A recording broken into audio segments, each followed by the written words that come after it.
கர்த்தருடைய பரிசுத்த நாமத்திற்கு ஸ்தோத்திரம் உண்டாவதாக. கர்த்தராகிய இயேசு கிறிஸ்துவின் நாமத்தில் உங்களுக்கு கிருபையும் சமாதானமும் உண்டாவதாக.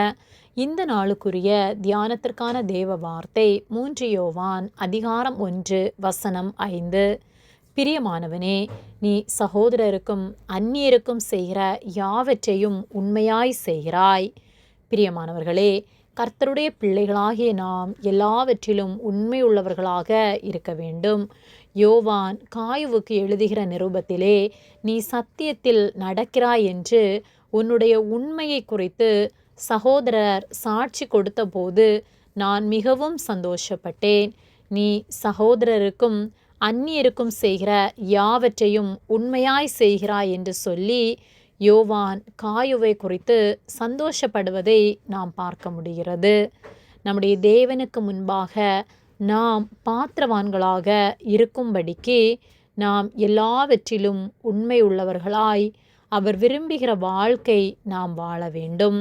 3 யோவான் 1:4 என் பிள்ளைகள் சத்தியத்திலே நடக்கிறார்கள் என்று நான் கேள்விப்படுகிற சந்தோஷத்திலும் அதிகமான சந்தோஷம் எனக்கு இல்லை என்று சொல்லுகிறார்.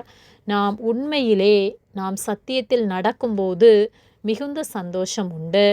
ஆனால் நாம் உண்மையாய் சத்தியத்தின்படி நடக்கின்றோமா?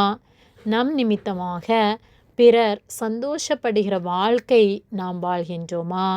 அல்லது பிறருக்கு வேதனை உண்டாக்கி கொண்டிருக்கின்றோமா என்பதை நாம் சிந்தித்து பார்த்து நம்மை சீர்படுத்த வேண்டும். நாம் நம்முடைய சகோதரர்களோடு மாத்திரமல்ல, அந்நியர்களிடத்திலும் உண்மையை செய்கிறவர்களாய், சத்தியத்தின்படி நடக்கிறவர்களாய், பட்சபாதம் இல்லாமல் அனைவரையும் நேசிப்பவர்களாக இருக்க வேண்டும். அதையே கர்த்தர் நம்மிடத்தில் விரும்புகிறார். நம்முடைய சத்துருக்களையும் நேசிக்கும்படியாகவே கர்த்தர் நமக்கு கற்பித்துள்ளார். ஆகவே அனைவரையும் நேசிப்போம். அன்புள்ளவர்களாய் வாழ்ந்து ஒவ்வொரு நாளும் கர்த்தருடைய நாமத்தை மகிமைப்படுத்துவோம். கர்த்தர் நம் ஒவ்வொருவரோடும் இருந்து நம்மை காத்து நடத்துவார். ஆமேன். ஜெபம்.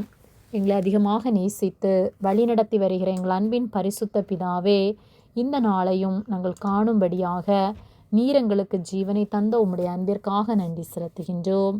நாங்கள் உம்முடைய வார்த்தைகளை கைக்கொண்டு சத்தியத்தின்படி நடக்க, சாட்சியுள்ள வாழ்க்கை வாழ நீர் எங்களுக்கு உதவி செய்யும்படியாய் ஜெபிக்கின்றோம். உம்மை துக்கப்படுத்துகிற வாழ்க்கை நாங்கள் ஒருபோதும் வாழாதபடிக்கு எங்களுடைய வார்த்தை, எங்கள் நடக்கை, எங்கள் செய்கை, எங்கள் இருதயத்தின் சிந்தனை ஒவ்வொன்றும் பரிசுத்தமாகவும் உண்மையாகவும் காணப்படும்படியாய் நீர் எங்களுக்கு உதவி செய்யும்படியாய் ஜெபிக்கின்றோம். எங்களை உம்முடைய கரத்திலே ஒப்பு கொடுக்கின்றோம்.